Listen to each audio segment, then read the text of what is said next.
Nigeria, by extension Africa, battles a growing youthful population and with little or no meaningful engagement leaves a ticking time bomb on our hands. We are a blessed continent with great wealth, both in people and material. Our focus on ways remains driving conversations that affects us all. Topics in the news, social concerns, politics, leadership, governance, empowerment, resource management, conflict management, finance, SME sustainability, technological innovation, food security, health, education, brain drain, our well-being, citizenship, and much more. Our goal is to continuously drive these conversations, keep them burning at the table to effect a positive change, both for our nation and continent. Ways, what are you saying, has a secret ingredient that completes the conversation every single episode, and that ingredient is you. Our past conversations shaped our yesterday. To shape our tomorrow, we must keep talking. So, I want to hear you. Be a part of our live conversations Mondays through Fridays. And let's all have our say. Democracy is a system that gives power to the people through representation, free speech, and fair elections. But in many countries around the world, this system is under threat. Leaders are manipulating laws to stay in power, elections are being rigged, citizens are being silenced, and peaceful protests are met with violence. It's another beautiful episode on your favorite primetime show, Ways. My name is Usaiwa Mesale, and today we're discussing democracy under threat, and we're gathering stories from all around the world. Now, remember, Ways is all about you. You are the wine Ways. So be a part of the conversation.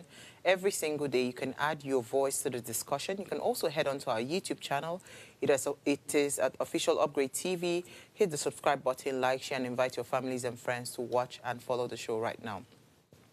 When I open the phone lines, I'd really love to hear your thoughts on this. But first, as always, let me allow you to ponder on my quote for the day. It says, "Our nation is not perfect, but it is strong. Our democracy is not invincible, but it is alive. And this means our dream of a prosperous, happy nation is still within reach and worth fighting for." And this was from President Bola Ahmed Tinubu. So we'll delve into this conversation much later, but first let me run off on a break. When I come in from the break, I'll let you in on my news interest for the day.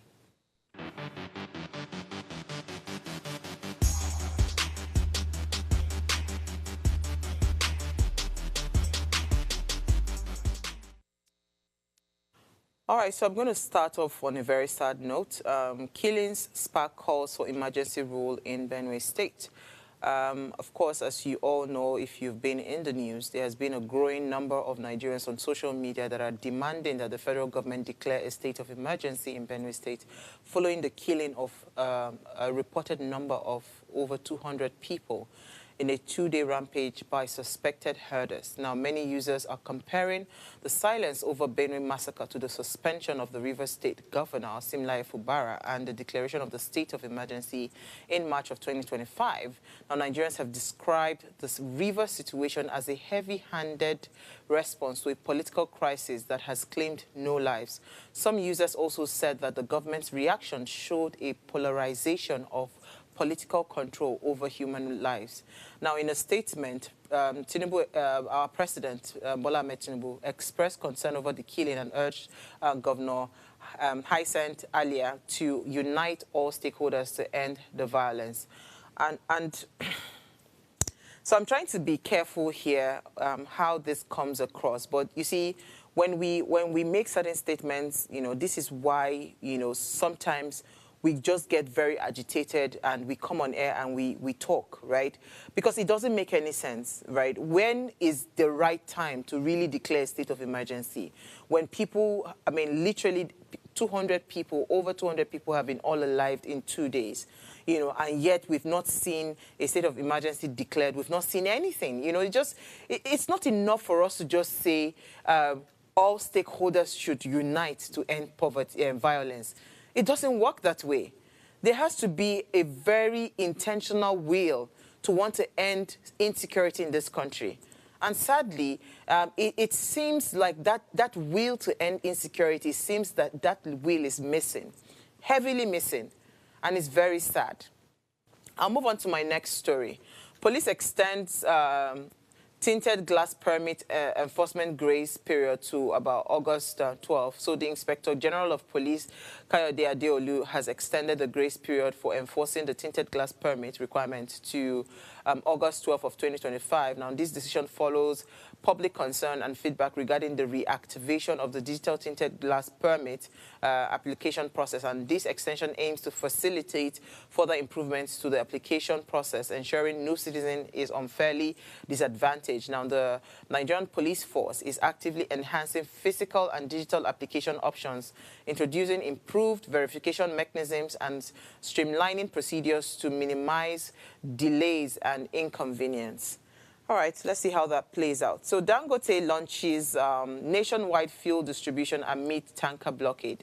Now, the refinery had announced plans to begin a nationwide distribution of premium motor spirit and automotive gas oil, that's the AGO, you can also call it diesel, starting from August 15. This was as fears of fuel scarcity mounted in Lagos and other parts of the country following the controversy surrounding the e-call-up system of the Lagos state government.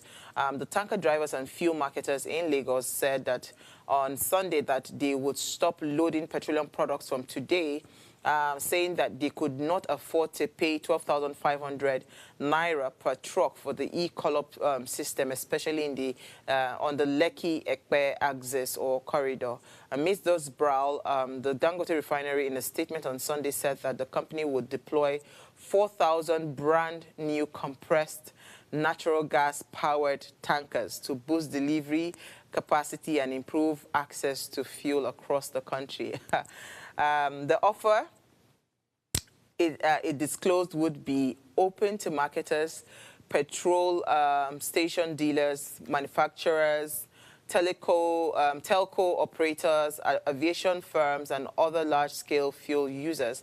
And the firm also announced plans to support distribution through establishment of daughter booster, that's the CNG stations, and a dedicated fleet of over 100 gas-powered tankers. It noted that the logistics support, including free product delivery, was designed to eliminate distribution bottlenecks and bring down operational costs in key sectors of the economy. Wow, this is very interesting. You know, a lot of things are changing. A lot of things are changing.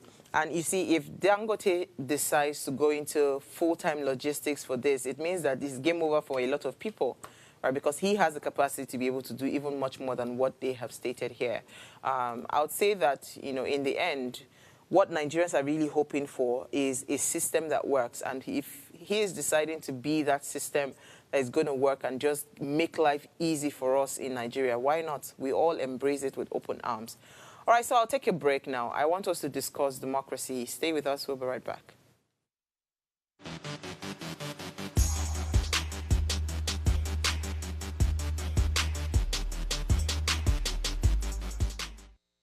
Life is made up of moments, some that fill us with joy, others that test our strength. Welcome to Heartlines. This is our space to explore the highs and lows of human connection, the love, the heartbreak, and resilience that shapes our life. From relationships to friendships, parenting to partnerships, and so much more. Every week, we share stories and conversations that define us, navigating love, separations, the struggles of parenting, dealing with anxiety and managing the pressures and stress of life. Real conversations that bring us closer, helping us heal, grow, and connect. So join me Mondays through Fridays at 10 p.m. for Heartlines, the show where we'll connect hearts, have real conversations with real people, one story at a time.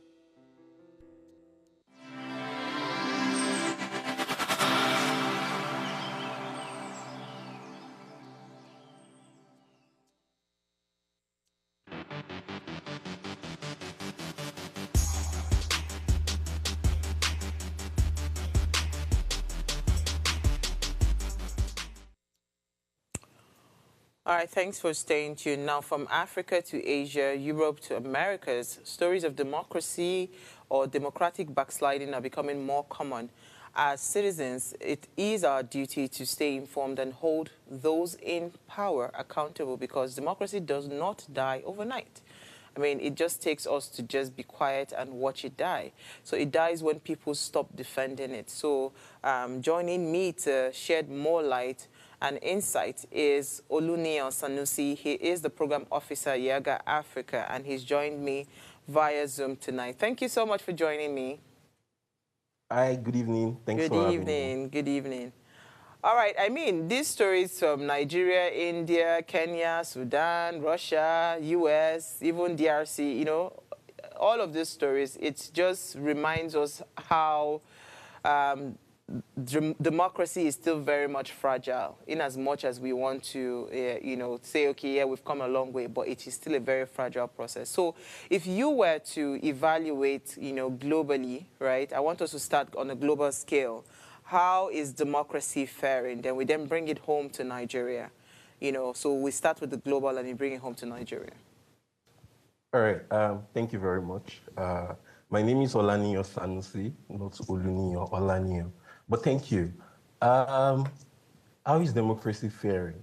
I think the topic of the conversation captures it very correctly. Democracy is under threat, and that is not to whip up emotions or sentiments. It is just the basic reality that democracy as a system of government is currently facing in the world today. And I'll start with the United States, which is the major proponent of democracy in the world. That's their system of government. And then you look at the US today, where civil rights or civil liberties are being trampled upon, where the government of the day is not respecting the rule of law. And we all know that democracy thrives on the rule of law. So if that is happening in the number one country in the world that is promoting democracy, then I mean it's I don't know, it's a major testament to what democracy is currently facing. So we moved from the US to India, which has a very large population and also has a large democracy. And in India, we've witnessed clamp down on opposition by the ruling government, not not giving the opposition the space to practice or the space for them to organize.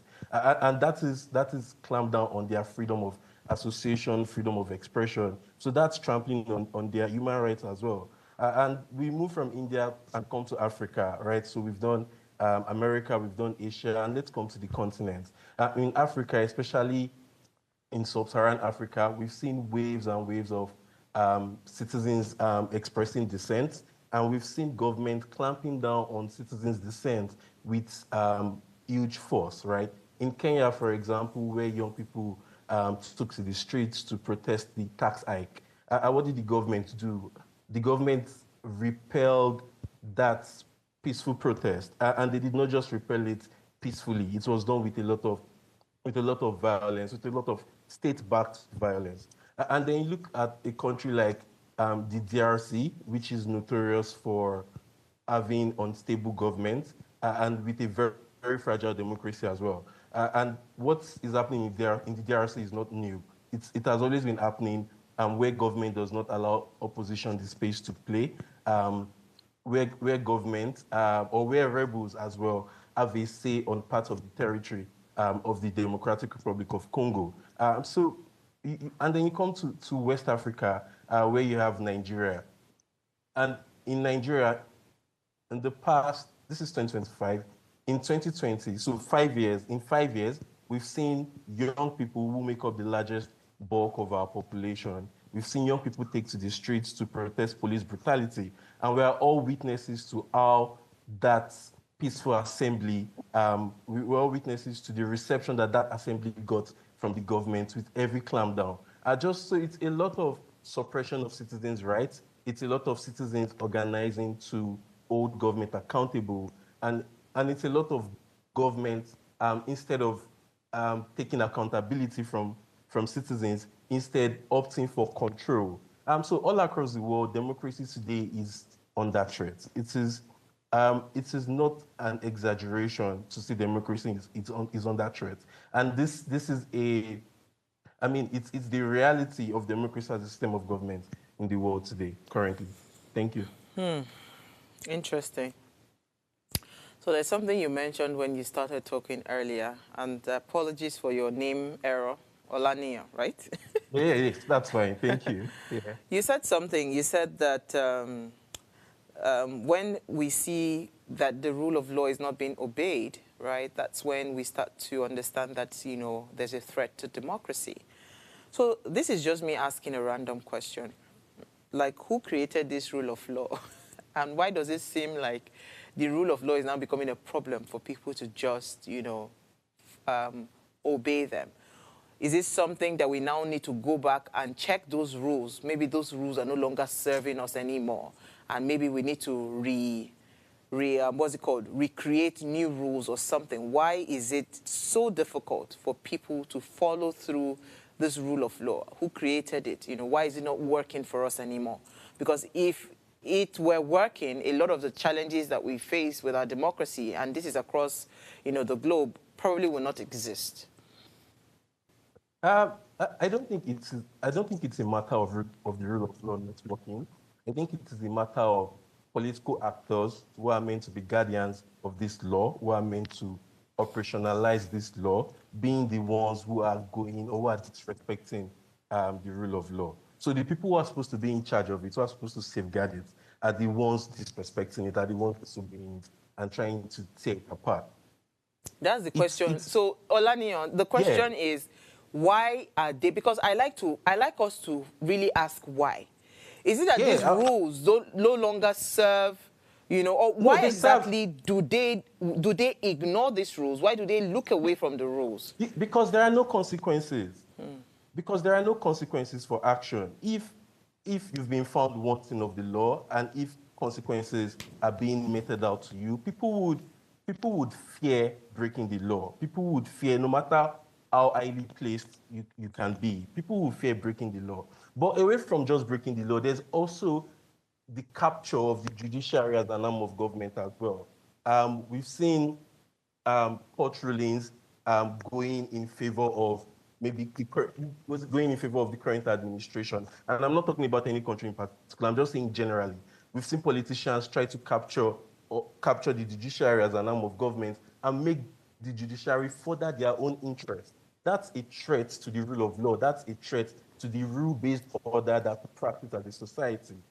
If there are no rules, if there's no rules-based order, then we're going to live in a society where anarchy thrives. And nobody wants to live in such a society, which is why democracy as a system of government, as the rule of law, where every citizen, regardless of status, regardless of class, have to obey to maintain the peace of the society.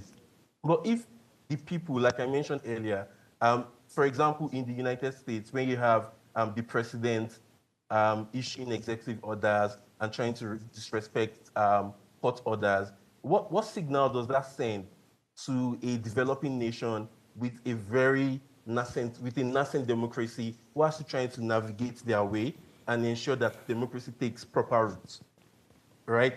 So if the major proponent of the system of government is threatening that system of government itself, it sends wrong signal across the world, and it means that, oh, maybe democracy is no longer the system of government that serves the needs of the people. But no, because as a people, we cannot practice, not that we cannot practice, the best form of government for us still remains democracy. And if democracy is not delivering currently, what needs to be done is for people to continue to defend it. Because if we lose it, if we lose this system of government, I mean, in Nigeria, we've practiced military system of government, and I'm sure people don't remember those days with a lot of fondness, right? So we've seen that happen. Pre-independence, we've practiced the monarchical system of government, where, and I'm sure people also would not remember or would not want to live in such a society, which is why it is very important for citizens to continue to defend democracy, to continue to use their voices to hold government accountable. Olaniyan, sorry to Nia, sorry to cut you, right? But the thing about this defending of government, because even me, I'm tired. I've said to myself that, okay, is it possible that we are backing up the wrong tree by sticking to this democratic system of government? Maybe what will work for us would be something in between an autocratic and democratic government. So we create the kind of style that will work for the unique, what's it called, the unique structure of Nigeria. Do you get my point? Because now, we say defend, you say defend. You see, what I see the government do all the time, and the people in positions of leaders, right, leadership rather, when it serves them, they are democratic. When it does not serve them, they are autocratic, right? You know, you keep seeing by their actions, you keep seeing them switch, what's it called, styles of government, right? If it is serving them, it is democracy. If it's not serving them, they turn to an autocratic style. So the point I'm trying to make is, shouldn't we look out for a style of leadership that would suit our unique... So it's almost like looking at Nigeria, analyzing Nigeria on a very broad scale, and seeing all the things that have not worked for us in the past, you know, and all the things that are working and everything, we analyze it as, okay, you know what? I think with what we have on ground, right, these and these and these are the kind of structures that would work for us in terms of our governance style and our leadership style. Shouldn't that be what we should be looking for? Because it doesn't seem like, you know, you even have the capacity to be able to defend the democracy right now in Nigeria, because even with this conversation we are having, somebody can decide to send us a letter to say it's a cyber bully or something. They can just come up with something just because you're trying to shine the spotlight on the things that matter. So I think that is what years of hopelessness since we returned to democratic rule has done to our psyche as a people, where we start to think that, oh, maybe this is not even the system of government for us, where we start to think that we cannot even use our voice, and government will use state apparatus to shut us down. But the moment we give into that, then we've been defeated, right? So you mentioned finding a balance between autocracy and democracy. They are two distinct systems of government, and there's no way to find a balance.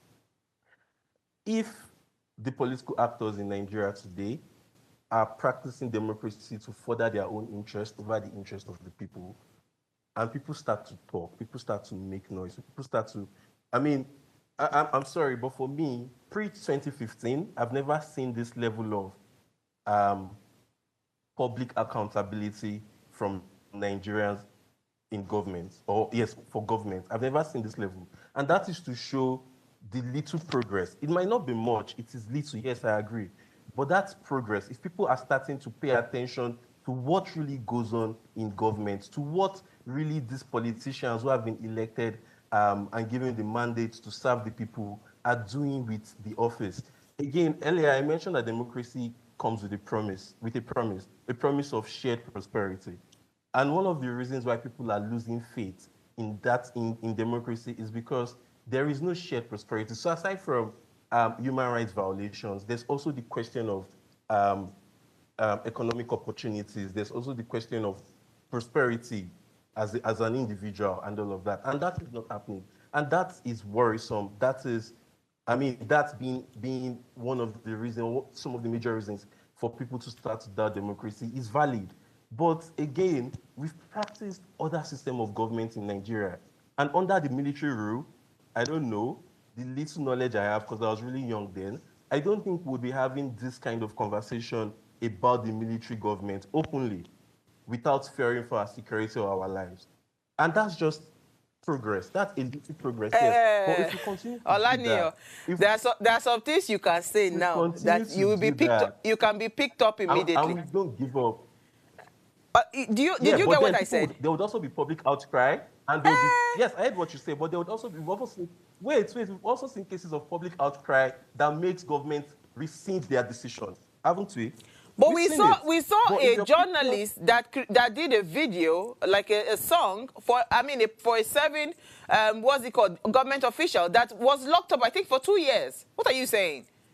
See, Nigeria has faced serious threat to democracy over the years, but you see, with the recent event, it shows that things are even getting worse, right? Because there's a lot of attack on free speech. There's suppression of the opposition, right? The case of abuse of power is becoming a norm now. See what happened with the NSAS protest, where young Nigerians took to the street to demand, you know, an end to police brutality. Instead of listening, what did the government respond with, right? It led to a very tragic incident that led to the shooting at the Lekki toll gate. Till tomorrow, that toll is still locked for business transaction just because of that incident, right? I mean, the cases are very endless. 2024, Daniel Ojukwu was arrested for exposing misuse of public funds. Around the same time, I mean, I was the very first person that interviewed Dele Farotimi when he launched the book, Nigeria and the Criminal Justice System. It was from my interview. In fact, what I heard was my clip was played in court, right, where he was arrested after releasing that book. You know, because of the critical nature of the justice system, he is complaining that the entire justice system is completely comatose, right? I mean, these arrests, they all show you that this government prefers us to be quiet than to solve the problem. So the point I'm trying to draw out with all of this is that not a form of military dictatorship? Because if all of these things you're saying, okay, yes, there's a public outcry, why is there even an arrest in the first place? So I think maybe we started this conversation on a different note, because I think the idea is that democracy is perfect, and it is not. It is not, because if we keep saying, oh, democracy has taken all of these attacks, we've seen freedom of expression being disrespected, we've seen citizens being picked up for not committing any offense. It's not a perfect done to get it to a point where it protects our rights. We have to fight as a people, regardless of any system of government. Okay, I think we're having trouble with Olaniyan's what's it called, network. See, right now it seems like the country's courts are being used for political battles. I mean, if you listen to what the former Vice President Atiku Abubakar recently warned, he said that Nigeria's judiciary is becoming the biggest threat to democracy. He also said that democracy cannot work if people are punished for speaking the truth, if elections are not free, and of course, if justice is for sale. I mean, this is the thing, right? A lot of times people just feel like Nigeria is that place where I can do whatever it is I like. Then if you don't like it, I will come with you. I will come with you, come and attack you with the full arm of the law. I will come with the security agencies. I will do everything, because the power is a very suppressive kind of leadership. And that kind of leadership is, in my own opinion, is a military kind of leadership, right? You have no say, just obey. You know, you don't need to say anything. Do as I have said you should do. And, you know, it is now the battle of who know who. If you have a higher, superior person, then you can now be free. You can be safe. That's what's going on. But I hear that, Olaniyan, you're back. Sorry, we lost your connection for a bit. Please go ahead. So, yeah, I was talking about how democracy is not a perfect system of government, how we have to continue to work to get it to a place where it protects our rights and privileges in the country. If the political actors, if the actors are not sticking to the rules of the system of government and are just, abusing whatever privilege their office gives them, then the actors need to be changed. The actors should be changed, not the system of government. I think that's the argument I was making. Hello? Yeah, I'm with you. I'm listening. Okay, yeah. So that's the argument I was making. Democracy is not perfect. And regardless of any system of government, as a people, we need to always stand up for our rights. We need to always defend ourselves. We need to always hold any constituted authority accountable. So with that voice, we cannot give in and say, because in Nigeria today, there's no respect for the rule of law, there's no hope for the common man, and then we just give up. No, we can't do that. We need to ask questions, and we need to also show solidarity amongst ourselves, especially in a country like Nigeria, where we are an heterogeneous country with different ethnicities. We need to show solidarity across the country, and just keep holding government accountable. All right. So let me just quickly give us some statistics so it will help us to understand that this challenge is not really unique to us. So in India, right, India is the world's largest democracy, but it is also facing serious problem under the Prime Minister Narendra Modi. Critics have been arrested, journalists have been raided, and activists have been jailed. You know, laws meant to fight terrorism are now used to punish people who speak out. There has been issues around internet shutdown. That has become very common, especially in regions like Kashmir. Opposition leaders are also often targeted by government agencies, making it harder for people to have a real choice, you know, during elections. Now, these actions, as you all know, would definitely weaken the very heart of democracy by making it risky for people to share different views. In Kenya, right, Kenya has been repeatedly attacked, right? Especially their democracy has been attacked, especially through police violence. Now, in June of 2024, protests that broke out in Nairobi over tax hikes. The protesters turned deadly when police shot at the crowd, killing at least 19 people and injuring many more. In 2025, the country also was shaken by the death of the blogger, Albert Ogwan, while in police custody. So witnesses said he was tortured by the officers. While the government had promised investigation, justice is very slow. And these events show a growing problem when people protest unfair policies. They risk being killed or jailed. In Sudan, on the other hand, Sudan had a chance to build democracy after a long-time dictator, Omar al-Bashir, was removed in 2019, but in 21 of October, the military staged a coup ending the civilian rule. Since then, Sudan had been trapped in conflict and dictatorship. The military controls the media, arrests anyone who speaks out. There's also internet shutdown, and they are used to stop people from organizing protests. Sudan's dream of democracy has been stolen by generals who care more about power than people. Russia is no longer a democracy under President Vladimir Putin. Elections are fake, opposition leaders are jailed or killed, and free speech is nearly gone. In 2024, Putin claimed to win 88% of the vote, but international observers said that the elections was neither free nor fair. People who tried to defend democracy, like election watchdog leader Grigor, had been sent to prison. Anyone who disagrees with Putin is branded a foreign agent or a traitor. Russia shows the danger of what happens when a leader stays in power for too long without checks and balances. I mean, you all know what is going on in the United States. You know, has long seen a leader promoting democracy, but recent events shows that it is not immune to the threat as well. In 2025, U.S. was placed on a watch list for growing restrictions on civic space under President Donald Trump's second term. More than 120 executive orders had been signed that weaken civil rights protections and limit the work of agencies meant to protect justice and equity. Peaceful protesters also, they have been harassed, and media access to important events had been also restricted. Even if we say that the democracy in the U.S. is strong, I mean, there's still, you know, a bit of what's it called, power play going on that is disrupting the system. Like, the list is endless. And I'll say for the U.S., right, I know that there are personal beliefs and all of that that is also at play there, you know. So, but we'll take a break now. When we come back from that break, I think I would love to know from our guests if truly we can find a solution to this growing threat to our democracy. Stay with us.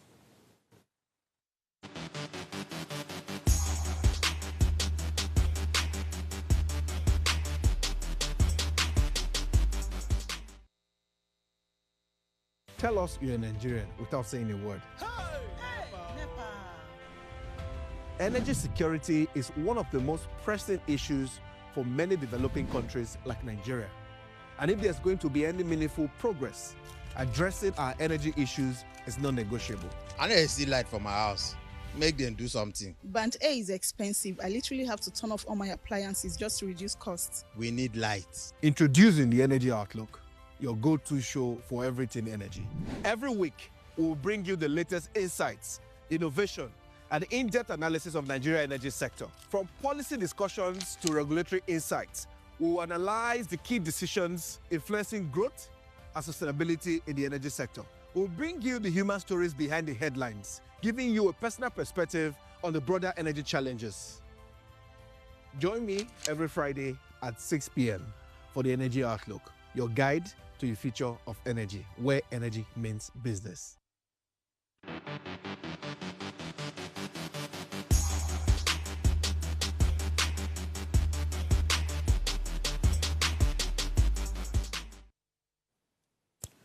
All right, thanks for staying tuned. Now, if you just tuned in, we're having the conversation, democracy under threat, and we're sharing stories from all over the world. Now, please, let's hear what you have to say. Send us an SMS or WhatsApp to 081-803-84663. You can also call us. The numbers to call 07025007749 or 07014242420. I still have with me Olaniyan. He's joined me via Zoom tonight.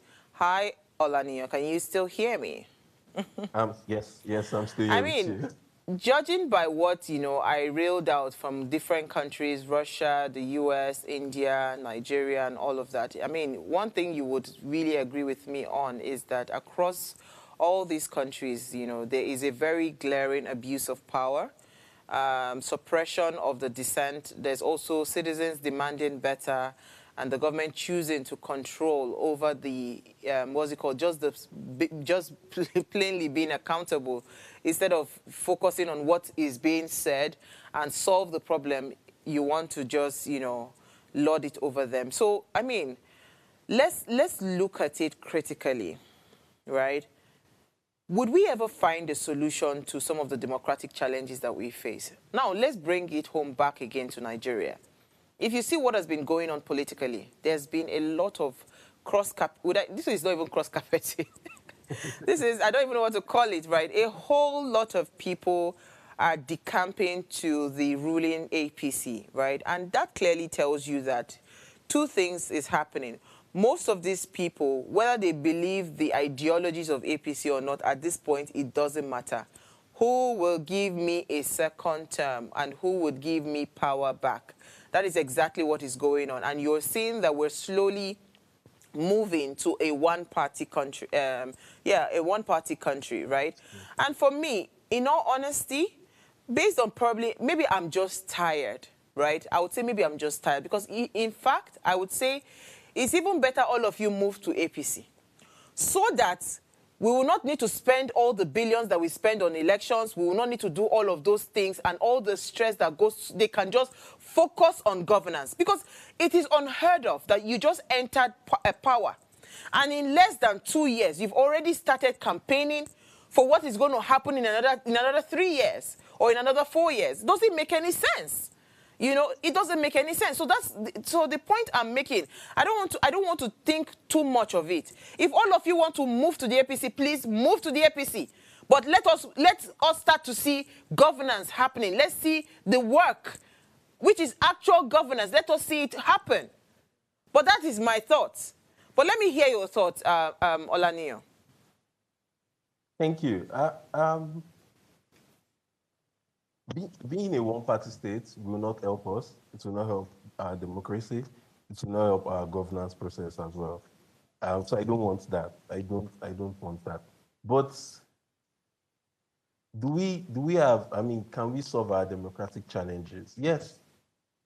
Yes, some of them. Yes, and some of them. And I think also that people need to understand that in solving them, we're going to have to put the work in. We're going to have to put a shift in as citizens. I keep saying using our voice, but that's as little as that is one of the power that we possess as citizens in a democratic system of government. Because we have that freedom to talk. If something is not going right, we have the freedom to call government to action. When the Benue killings has been on social media for 2-3 days now, and the president at first was trying to form unknowing. He wasn't saying it. He had to say, "Oh, let the party settle." Such a statement that doesn't show that he cares or that doesn't show that he has compassion or empathy for the departed. But today, I saw a clip this evening where he was saying, I mean, he still said it in a very bullish tone, but at least he said he's going to check his schedule and visit Benin. However, forget the tone, forget the bullish attitude. The fact that he's addressing it now is because people have been talking. So we need to continue to talk. We need to continue to hold government accountable when they do things that are wrong. We need to understand that. Also, we need civil society to continue to, we need civil society to continue to protect and support human rights defenders. Excuse me. Respecting human rights is very critical to sustaining the power of citizens in a democracy. So we need civil society to continue to do that, to ensure that regardless of how the government feels about citizens' rights, no matter how much they try to suppress those rights, that citizens are still able to exercise their rights and powers as citizens in the country. So we need civil society to continue to support and train human rights defenders. For government, you mentioned it earlier, they need to understand that people are talking, people are making demands. And instead of trying to control over just taking accountability, it's better to take accountability and listen to the demands of the people. About the one-party state, it does not portend well for our democracy. It needs to be nipped in the bud. But another problem, another challenge is when you look at the political space in Nigeria, when you look at the political parties and politicians, they are all one and the same, right? So if you're saying, oh, this person has not performed, this person needs to go, the people coming have also been there before, and history has shown, or their records have shown that they're not very different from the people living. But I have a theory. It hasn't been tested. And my theory is the more we continue to demand, the more we'll keep pushing these people out of that space.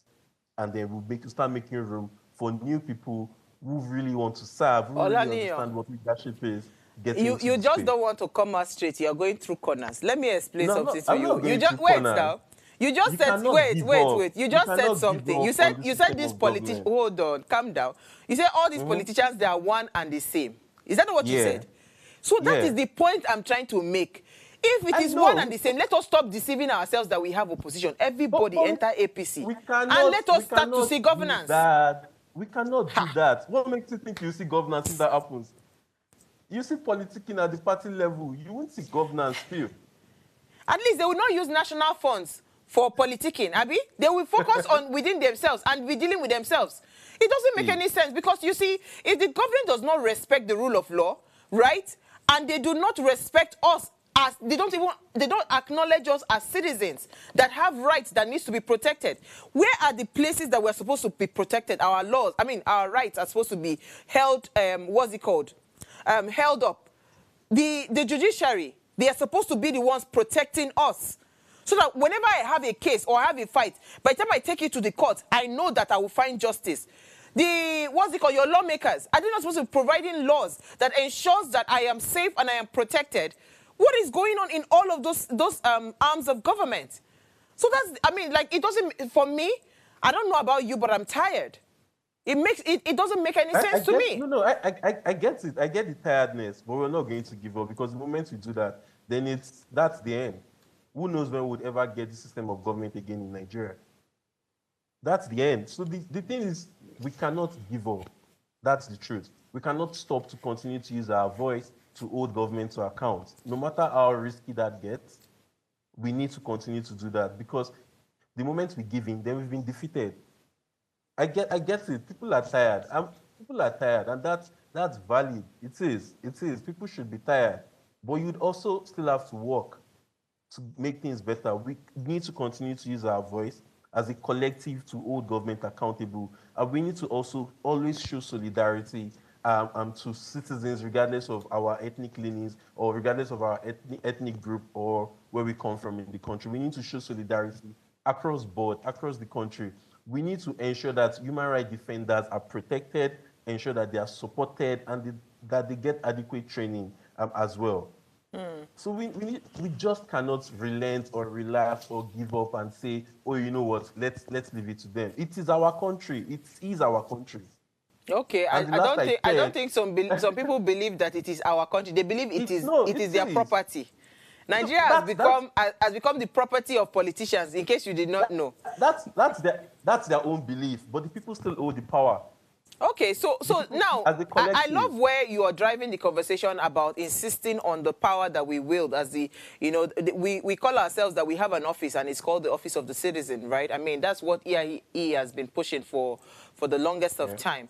So if you say that citizens must stay alert, they must speak up when leaders abuse their power, they must also share stories, support the independent journalists, also defend the rights of others. How can we do this? How do we do this? Because again, citizens right now, they are crippled. They are crippled economically, no real financial power. They're also crippled intellectually, right? A lot of citizens are ill-informed or, they're not particularly literate in conversations around nation building and governance and leadership and all of that. So how do you think it's going to be effective if you're dealing with this two crop of citizens, and that is the majority, that we have?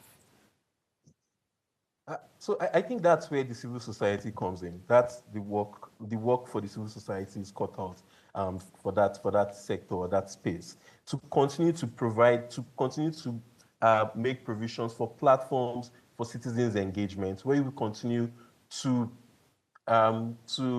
reinvigorate the idea of democracy to citizens and what citizens' roles are in a democracy. Because as citizens, we also have roles and responsibilities to perform.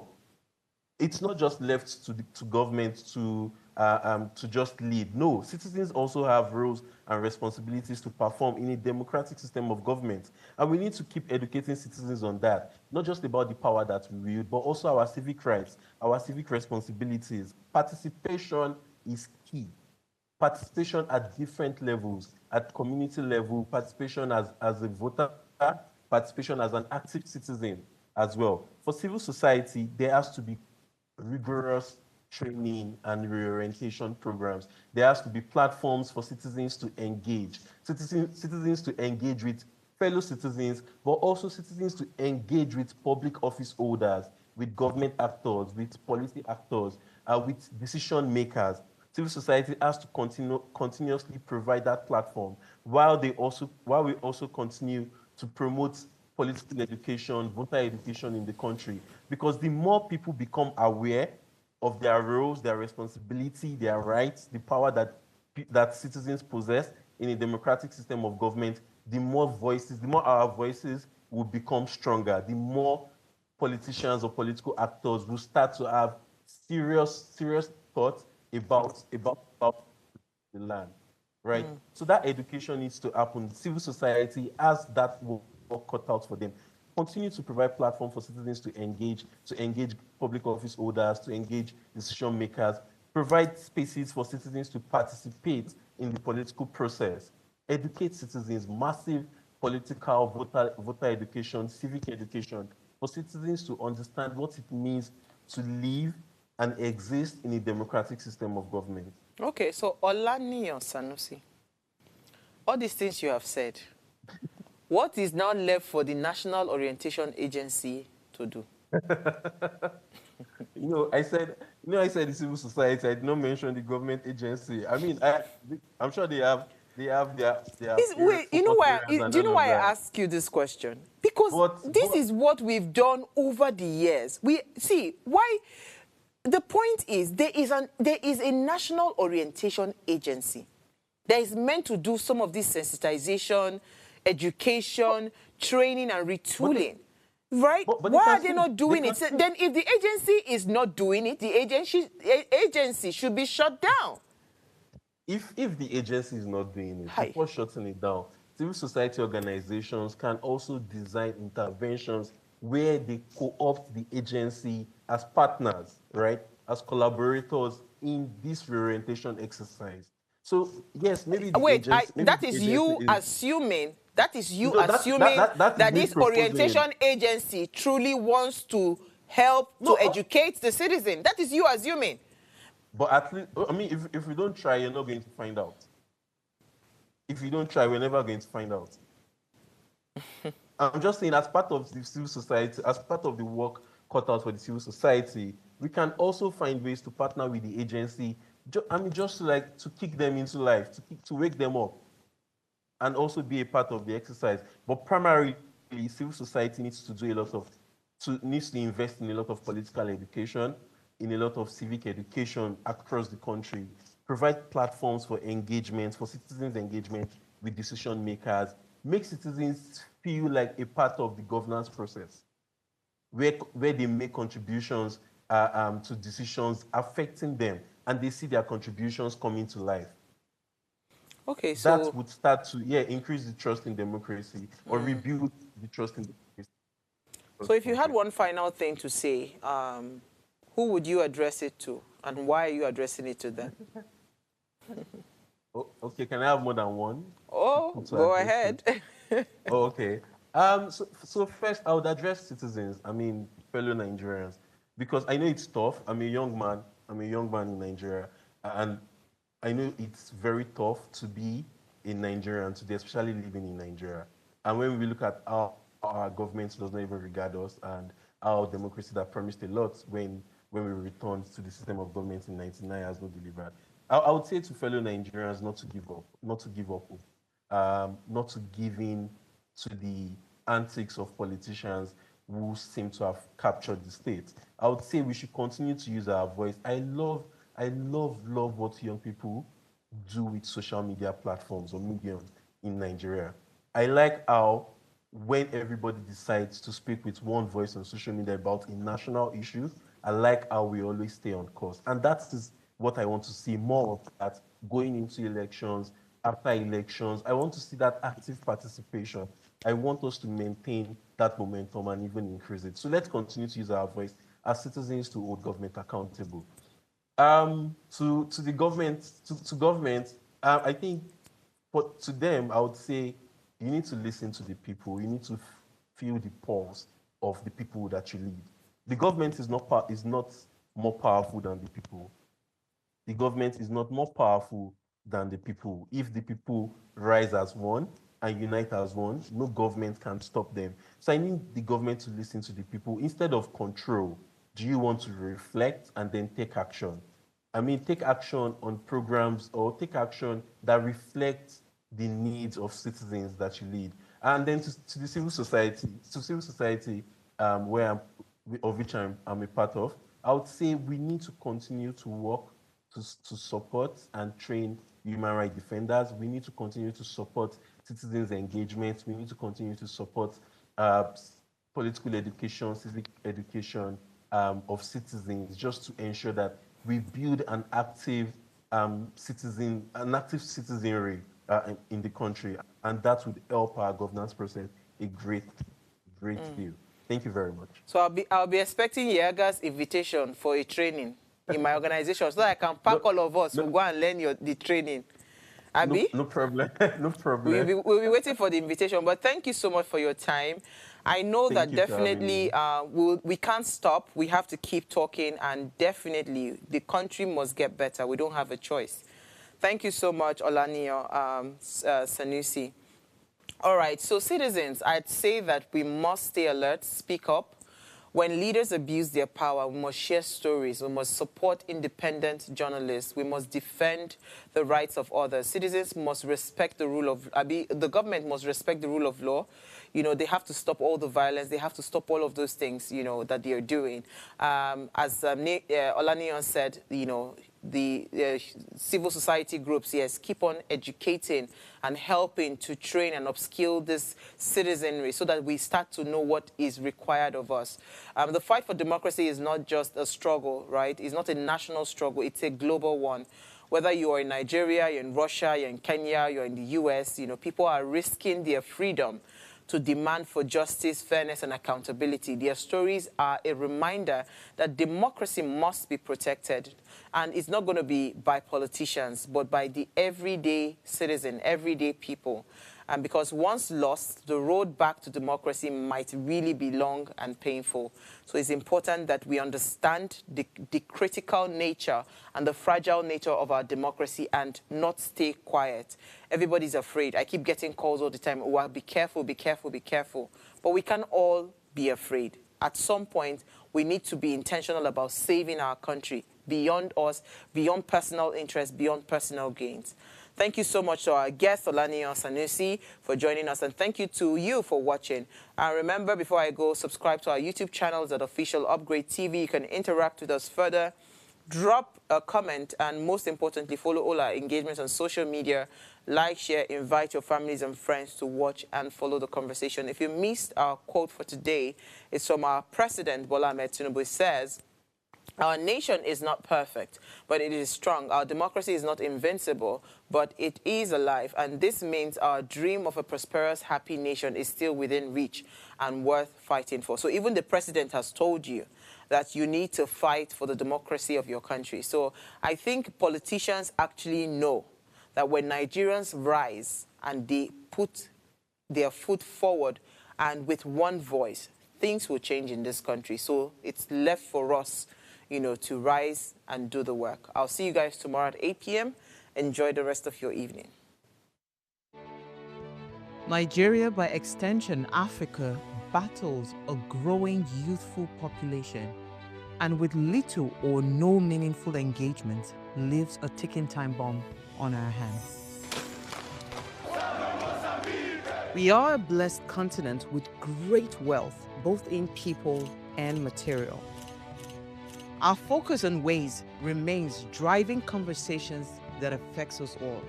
Topics in the news, social concerns, politics, leadership, governance, empowerment, resource management, conflict management, finance, SME sustainability, technological innovation, food security, health, education, brain drain, our well-being, citizenship, and much more.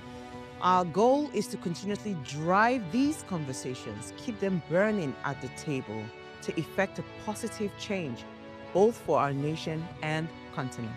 Ways, what are you saying, has a secret ingredient that completes the conversation every single episode, and that ingredient is you. Our past conversations shaped our yesterday.